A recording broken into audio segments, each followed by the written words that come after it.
Continuamos hoy nuestro recorrido por el libro de los Salmos, y consideramos de mucho valor el poder pasar algún tiempo con estos primeros dos salmos, ya que ellos son, por así decirlo, la introducción a este libro, y como ya hemos dicho, ellos tienen una conexión que los mantiene unidos.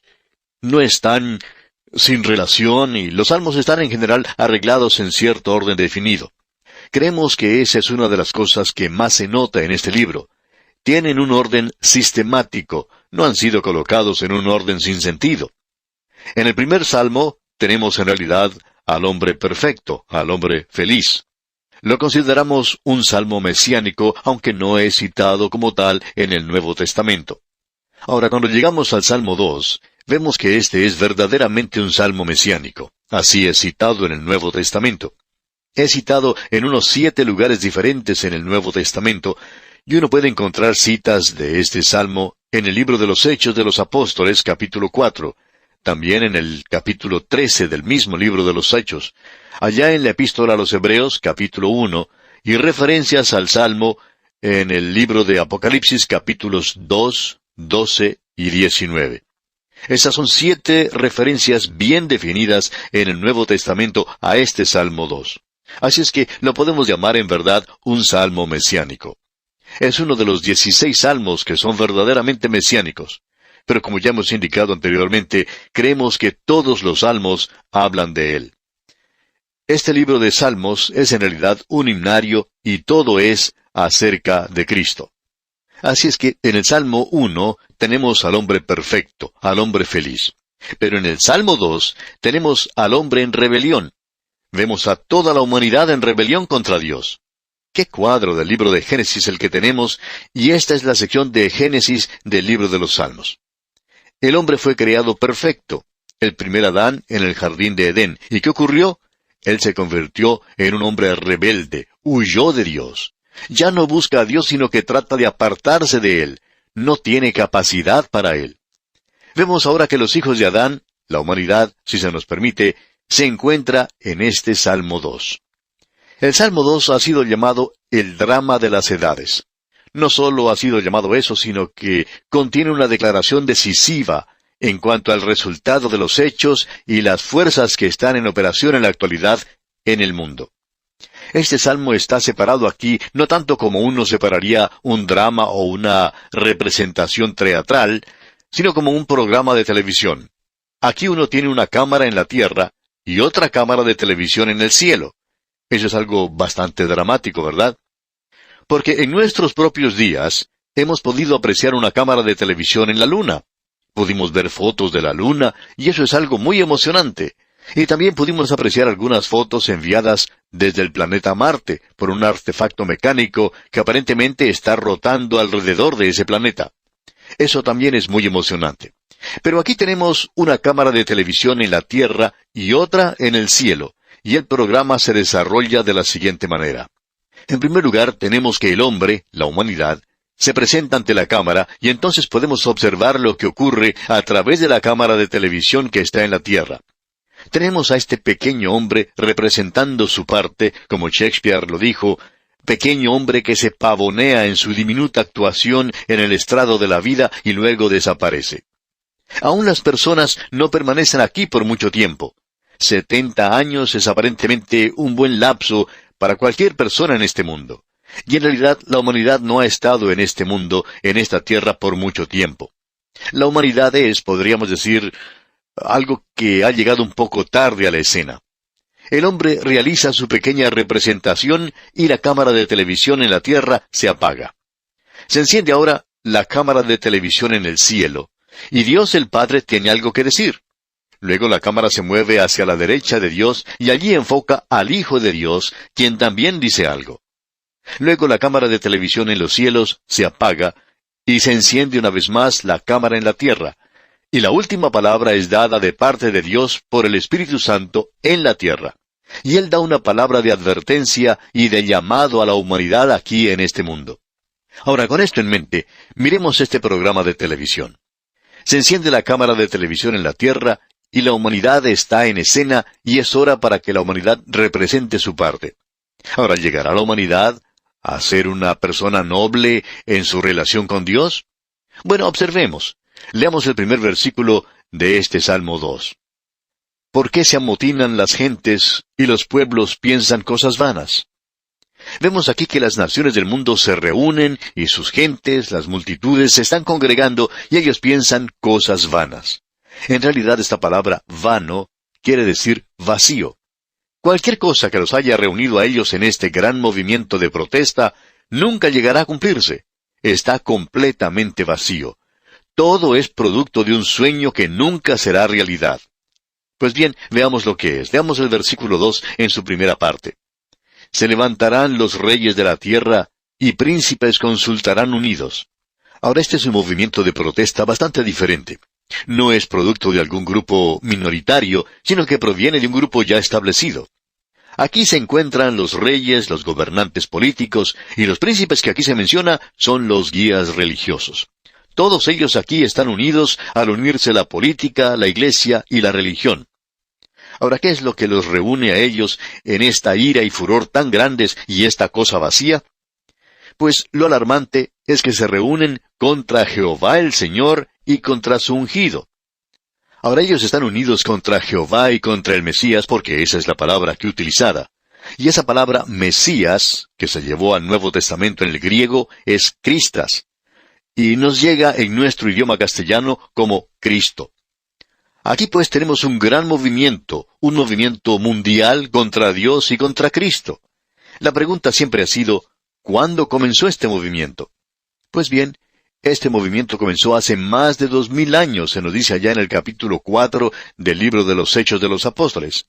Allí se nos dice de la primera persecución que sufrió la iglesia, y cuando los apóstoles fueron liberados, ellos regresaron a la iglesia, y la iglesia elevó entonces su voz y dio gracias a Dios, y luego mencionaron este salmo, que por boca de David tu siervo dijiste, ¿por qué se amotinan las gentes y los pueblos piensan cosas vanas? Se reunieron los reyes de la tierra, y los príncipes se juntaron en uno contra el Señor y contra su Cristo. Ahora, ¿cuándo comenzó todo esto? Bien, no se nos deja que utilicemos nuestra imaginación en esto. El Espíritu de Dios nos da la interpretación, y aquí la tenemos en el capítulo 4 del libro de los Hechos de los Apóstoles, versículo 27. Leamos. Porque verdaderamente se unieron en esta ciudad contra tu santo Hijo Jesús, a quien ungiste, Herodes y Poncio Pilato, con los gentiles y el pueblo de Israel. Aquí vemos a los gentiles con sus guías, su religión con sus guías y los gobernantes políticos y religiosos, todos reuniéndose contra Dios y contra Cristo. Ahora esto es algo que parece increíble y alguien quizá diga, bueno, es algo difícil para mí creer eso en este momento. Yo no creo que el mundo esté contra Cristo. Bueno, observemos esto, amigo oyente.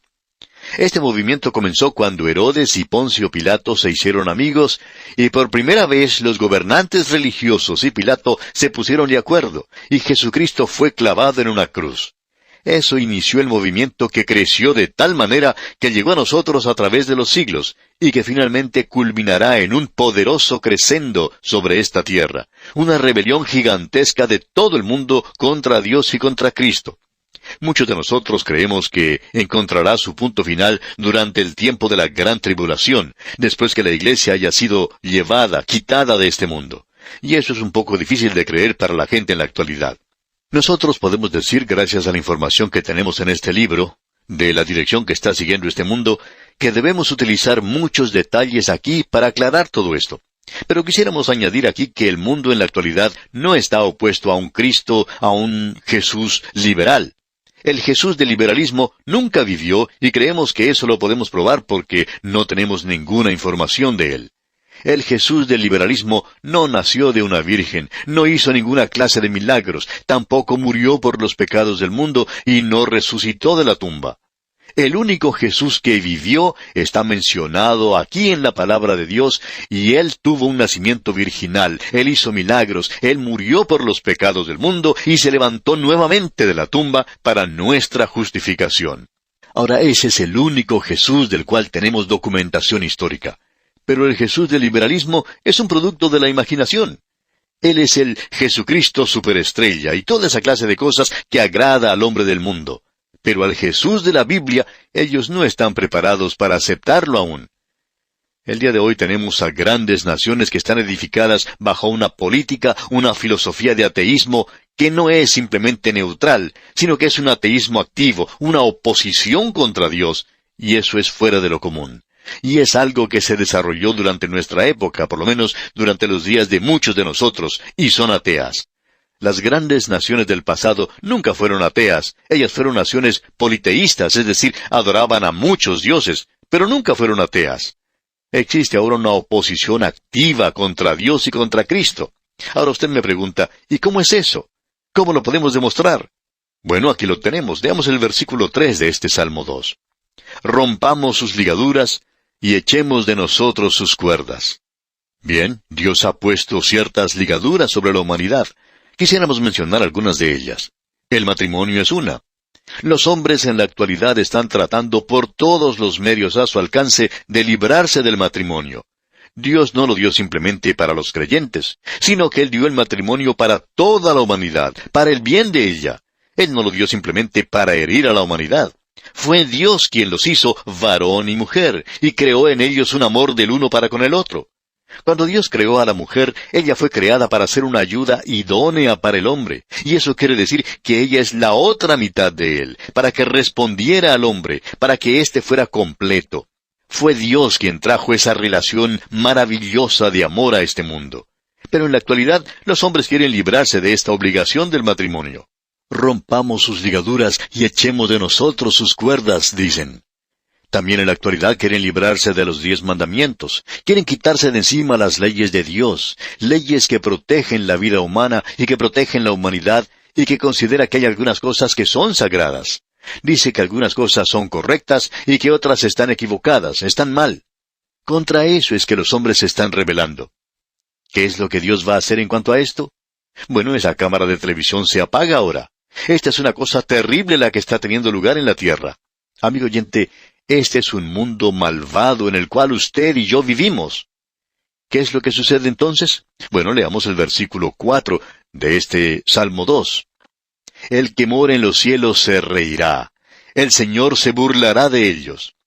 Esa risa de Dios no es una risa de humor, aunque Dios tiene un sentido del humor. Lo que tenemos aquí es una risa causada al ver lo ridículo que todo esto es.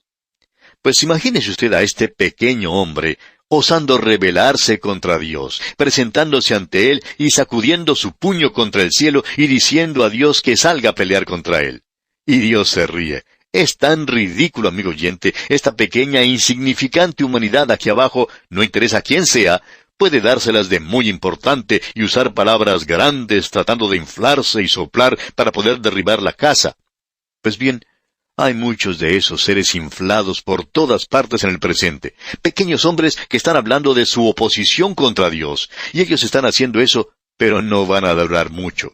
Usted probablemente recordará a alguno de esos personajes de fama mundial que acostumbraban a hablar mucho contra Dios, pero ya no los oímos decir nada. Tenemos también en nuestras naciones a muchos políticos que hicieron grandes declaraciones en el pasado, y de los cuales ya no oímos ni una palabra. Debemos decir que este pequeño hombre ha representado su insignificante parte en el escenario de la vida, y es algo ridículo que se esté oponiendo a Dios. Dios se ríe de eso. ¿Y qué es lo que va a hacer con él? Pues Dios continuará con su programa, y su programa es el de poner a este rey sobre el Monte Santo. Dios tiene un gran propósito y Él lo va a realizar. El Señor Jesucristo habla ahora, y la cámara de televisión lo enfoca. Leamos el versículo 7. Dice, yo publicaré el decreto. Aquellos que me están escuchando en este momento y que están familiarizados con la teología, saben que el Señor Jesucristo es quien ejecuta todos los decretos de Dios. Y aquí se nos dice, Jehová me ha dicho, mi hijo eres tú, yo te engendré hoy. Quisiéramos que usted preste atención a esto, amigo oyente, y que escuche cuidadosamente, porque hay quienes dicen que Jesús es un predicador, que Él nació como cualquier otra persona, pero eso no es lo que la palabra de Dios está diciendo. El apóstol Pablo en su gran sermón en Antioquía de Pisidia, y creemos que ese fue uno de los mejores sermones que Pablo predicó, dijo lo siguiente, y aquí tenemos la interpretación del Espíritu Santo de lo que se quiere decir aquí por medio de esta declaración del Salmo 2. Pablo dijo, la cual Dios ha cumplido a los hijos de ellos, a nosotros, resucitando a Jesús. Escucha atentamente, amigo oyente. Esta es la interpretación de la resurrección de Jesucristo. Esto lo tenemos allá en el capítulo 13 del libro de los Hechos de los Apóstoles, versículo 33. Escuche. Resucitando a Jesús. Como está escrito también en el Salmo 2, mi hijo eres tú, yo te he engendrado hoy.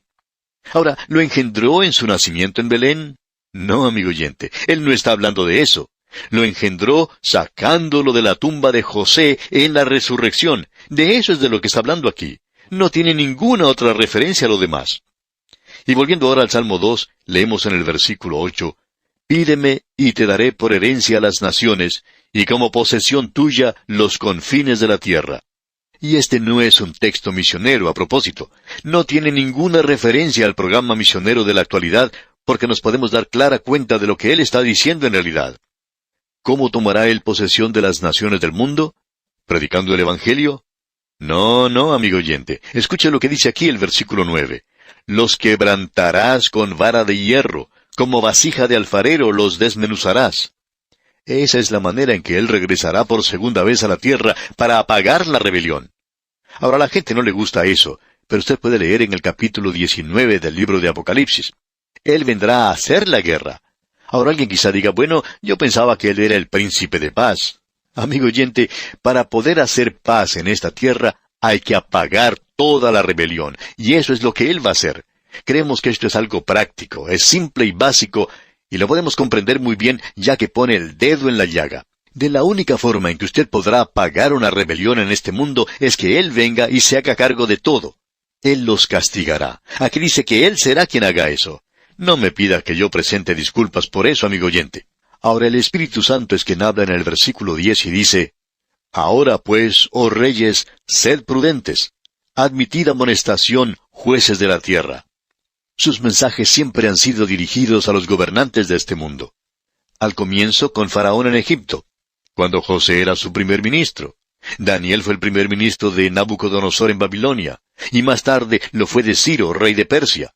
Dios ha presentado sus mensajes a través de ellos a estos gobernantes, y Él tiene un mensaje para nosotros en la actualidad. En el versículo 12 podemos leer en su primera parte, Honrad al Hijo para que no se enoje. Un profesor de un seminario teológico, el doctor George Gill, acostumbraba a decir que esta era la forma del Antiguo Testamento de decir, cree en el Señor Jesucristo y serás salvo. Y eso es lo que el Espíritu de Dios está diciendo al hombre en la actualidad. Cree en el Señor Jesucristo. Usted recuerda que alguien vino y lo adoró y le dio un beso al Señor Jesús aquí en la tierra. Fue Judas. Y usted recuerda que aún en el último momento el Señor Jesucristo le dijo, amigo, ¿a qué vienes?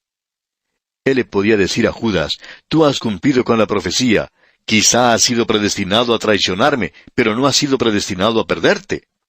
Aún te puedo llamar mi amigo, y tú puedes cambiar ese beso de traición por un beso de recepción. En el versículo 12 de este Salmo 2 leemos, Honrad al Hijo para que no se enoje, y perezcáis en el camino, pues se inflama de pronto su ira. Bienaventurados todos los que en Él confían. Usted puede poner su confianza en Él, amigo oyente. Eso nos indica que usted tiene algo que hacer con el Señor Jesucristo, no importa quién sea usted. O usted viene a Él y le recibe como su Salvador, o algún día usted tendrá que presentarse ante Él en su presencia para ser juzgado. Él o bien es su Salvador, o bien será su juez. No puede ser ambos. Él tiene que ser uno solo. Usted lo puede tener hoy como su Salvador. El Espíritu Santo en este mismo momento le está diciendo a usted, honrad al Hijo, cree en el Señor Jesucristo y será salvo. Y aún se pronuncian estas palabras, bienaventurados todos los que en Él confían. Este es un plan maravilloso, amigo oyente. Tiene su mirada puesta en la segunda venida de Cristo y también mira hacia el pasado y observa la primera llegada de Cristo. Dios le levantó a Él de entre los muertos y Él está sentado hoy a la diestra de Dios y algún día vendrá a establecer su reino. Este es un salmo maravilloso.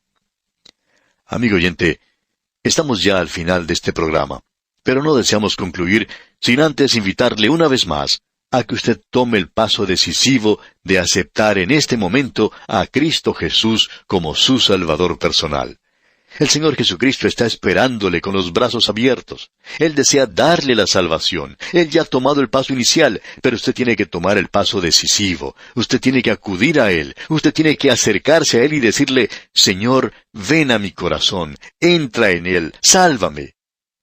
Hágalo ahora, amigo oyente. Acuda al Señor Jesucristo y puedo asegurarle que no se verá defraudado. Ábrale hoy las puertas de su corazón y sea salvo por toda la eternidad. Dios le ayude a hacerlo. Y así concluimos nuestro estudio de este Salmo 2. Dios mediante, en nuestro próximo programa, continuaremos nuestro recorrido por este libro de los Salmos y vamos a observar lo que nos dice el Salmo 3. Le invitamos pues a que nos acompañe. Será pues hasta entonces, amigo oyente, que Cristo sea desde hoy su amado Salvador, es nuestra ferviente oración.